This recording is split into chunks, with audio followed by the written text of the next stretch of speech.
双语音标领航，注音阅读启蒙，叶兴阳有声读物。A Millionaire of Yesterday by E. Phillips Oppenheim. Chapter 1. Filth.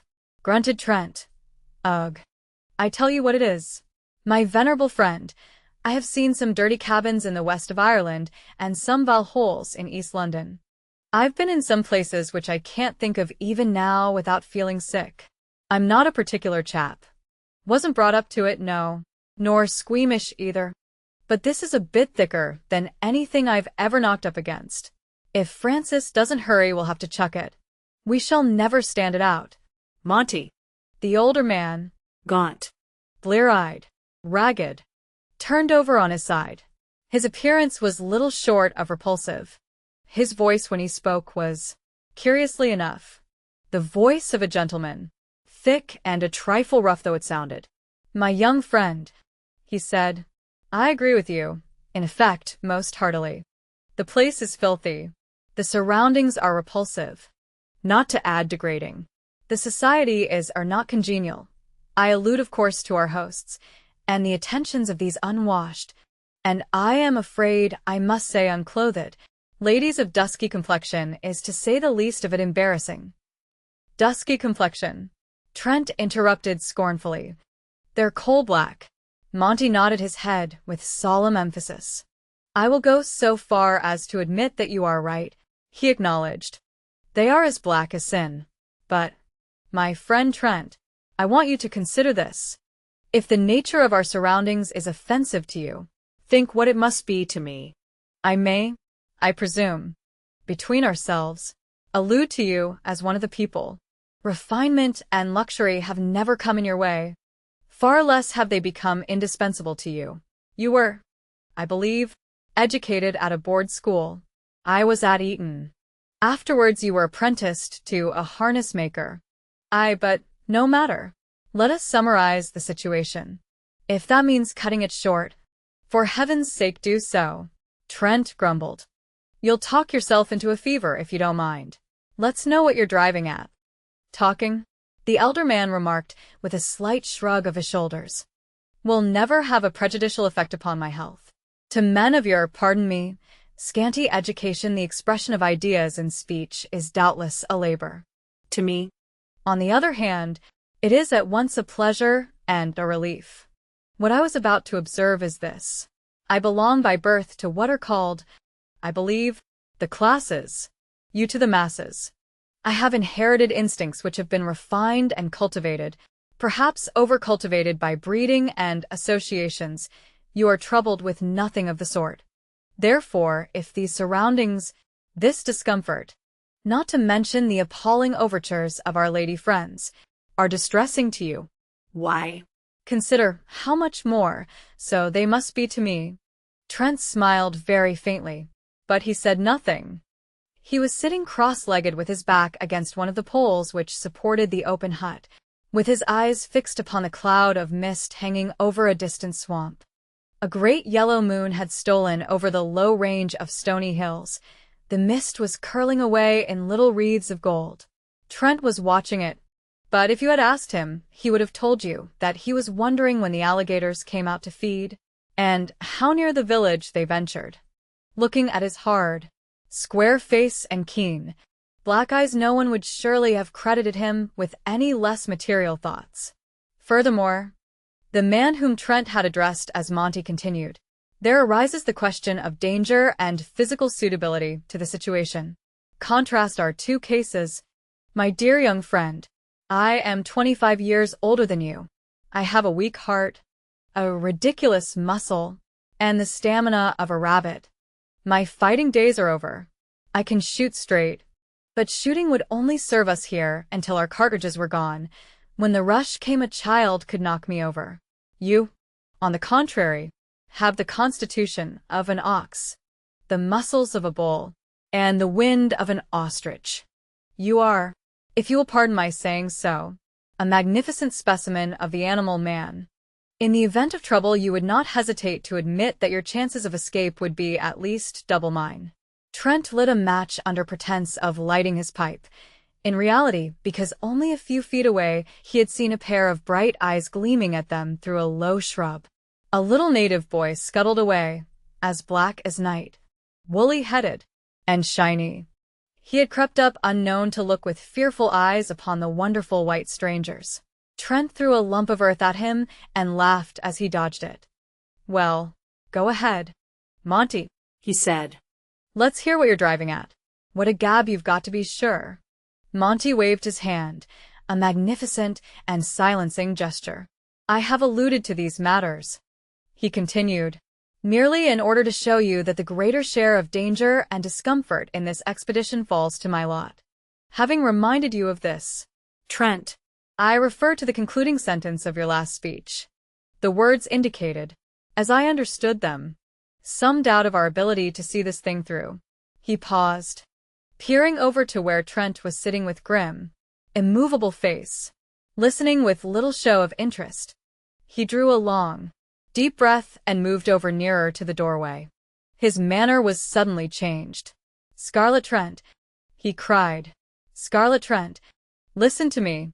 You are young, and I am old. To you this may be one adventure amongst many. It is my last. I've craved for such a chance as this ever since I set foot in this cursed land. It's come late enough, too late almost for me, but I'm going through with it while there's breath in my body. Swear to me now that you will not back out. Do you hear?" Trent? "Swear." Trent looked curiously at his companion, vastly interested in this sudden outburst, in the firmness of his tone and the tightening of the weak mouth. After all, then, the old chap had some grit in him. To Trent, who had known him for years as a broken-down hanger-on of the settlement at Buckamari, a drunkard, gambler, a creature to all appearance hopelessly gone under, this look and this almost passionate appeal were like a revelation. He stretched out his great hand and patted his companion on the back, a proceeding which obviously caused him much discomfort. "Bravo, old cocky," he said. "Didn't imagine you'd got the grit. You know I'm not the chap to be let down easy. We'll go through with it, then, and take all chances. It's my game right along. Every copper I've got went to pay the bearers here and to buy the kickshaws and rum for old what's-his-name. And I'm not anxious to start again as a pauper. We'll stay here till we get our concessions, or till they bury us. Then, it's a go." Monty, no one at Buckamari had ever known of any other name for him, stretched out a long hand, with delicate tapering fingers, and let it rest for a moment gingerly in the thick, brown palm of his companion. Then he glanced stealthily over his shoulder, and his eyes gleamed. "I think, if you will allow me, Trent, I will just moisten my lips no more with some of that excellent brandy." Trent caught his arm and held it firmly. "No. "You don't," he said, shaking his head. "That's the last bottle. And we've got the journey back. We'll keep that. In case of fever." A struggle went on in the face of the man whose hot breath fell upon Trent's cheek. It was the usual thing. The disappointment of the baffled drunkard, a little more terrible in his case perhaps because of the remnants of refinement still to be traced in his well-shaped features. His weak eyes for once were eloquent, but with the eloquence of cupidity and unwholesome craving. His lean cheeks twitched and his hands shook. "Just a drop, Trent," he pleaded. "I'm not feeling well. Indeed I'm not. The odors here are so foul. A liqueur glassful will do me all the good in the world." "You won't get it, Monty, so it's no use whining," Trent said bluntly. "I've given way to you too much already.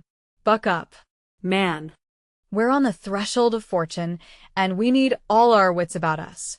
Of fortune, fortune." Monty's head dropped upon his chest, his nostrils dilated.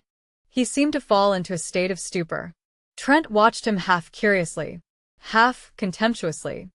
"You're terribly keen on money-making for an old un," he remarked, after a somewhat lengthy pause.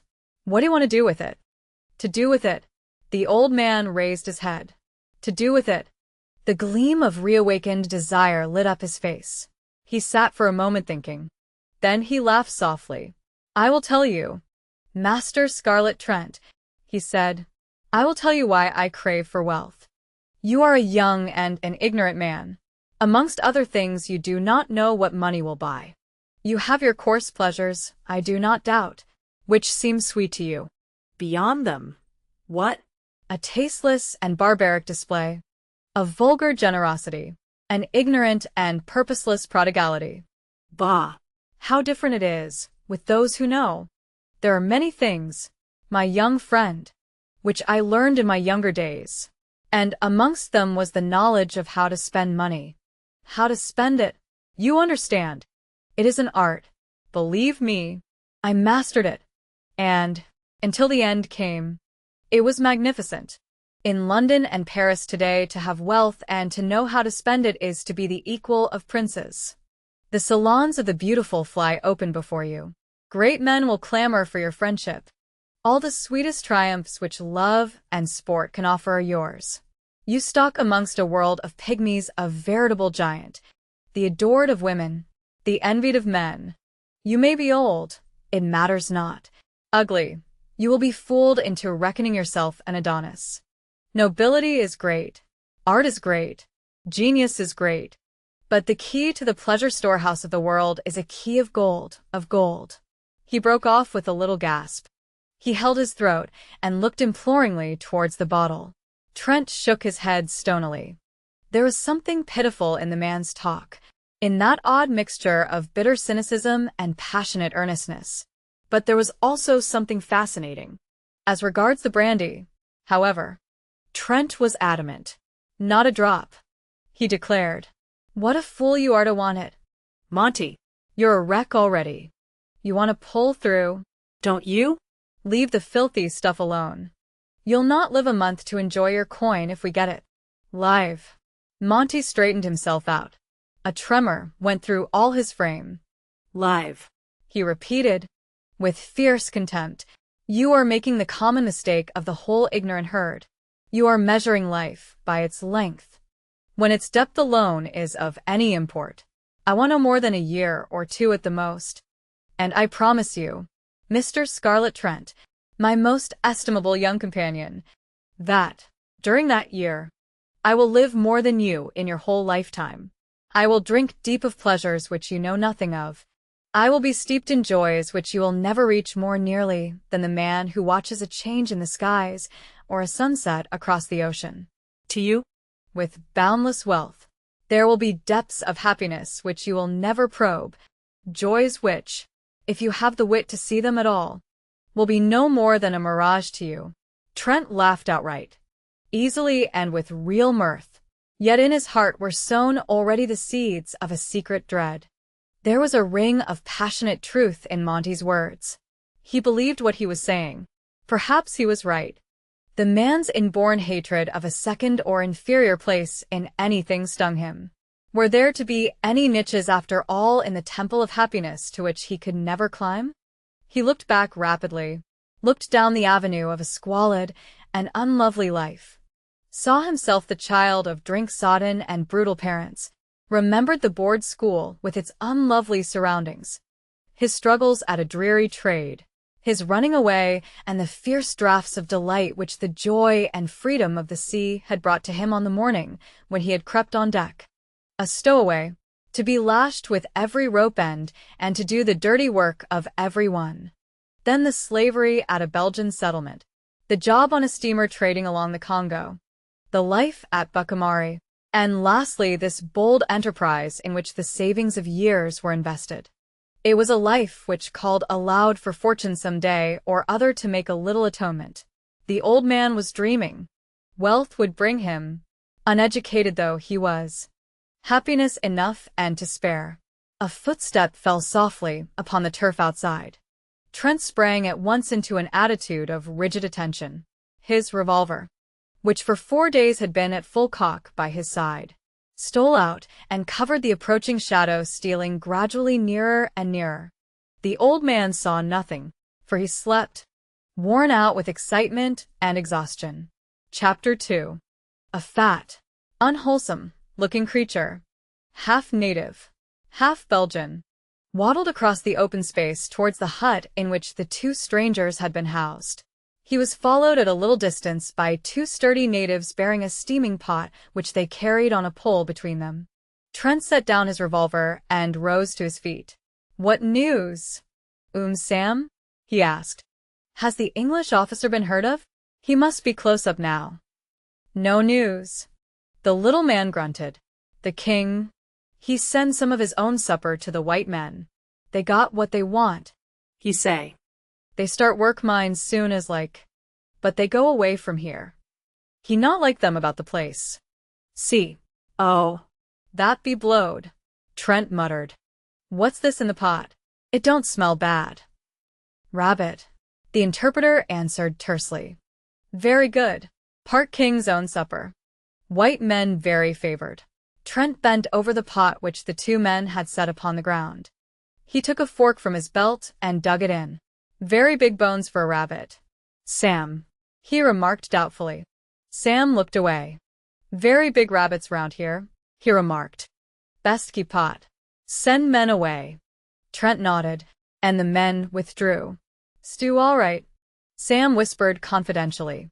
"You eat him, no fear. But you got to go. King beginning get angry. He say white men not to stay. They got what he promised. Now they go. I know king know this people well. You get away quick. He think you want be king here. You got the papers all you want." Not quite, Sam," Trent answered. "There's an Englishman, Captain Francis, on his way here up the coast, going on to Waljetta Fort. He must be here tomorrow. I want him to see the king's signature. If he's a witness, these niggers can never back out of the concession. They're slippery devils. Another chap may come on with more rum, and they'll forget us and give him the right to work the mines too." "See." "I see," Sam answered. "But him not safe to wait. You believe me. I know these tam niggers. They take 2 days get drunk, then get devils. 4, raving mad. They drunk now. Kill anyone tomorrow, perhaps you. Kill you certain tomorrow night." You listen now." Trent stood up in the shadow of the overhanging roof. Every now and then came a wild, shrill cry from the lower end of the village. Someone was beating a frightful, cracked drum which they had got from a trader. The tumult was certainly increasing. Trent swore softly, and then looked irresolutely over his shoulder to where Monty was sleeping. "If the worst comes, we shall never get away quickly," he muttered. "That old carcass can scarcely drag himself along." Sam looked at him with cunning eyes. "He not fit only die," he said softly. "He very old, very sick man. You leave him here. I see to him." Trent turned away in sick disgust. "We'll be off tomorrow, Sam," he said shortly. "I say, I'm beastly hungry. What's in that pot?" Sam spread out the palms of his hands. "He all right. I see him cooked," he declared. "He 2 rabbits and 1 monkey." Trent took out a plate and helped himself. "All right," he said. "Be off now. We'll go tomorrow before these tosley-headed beauties are awake." Sam nodded and waddled off. Trent threw a biscuit and hit his companion on the cheek.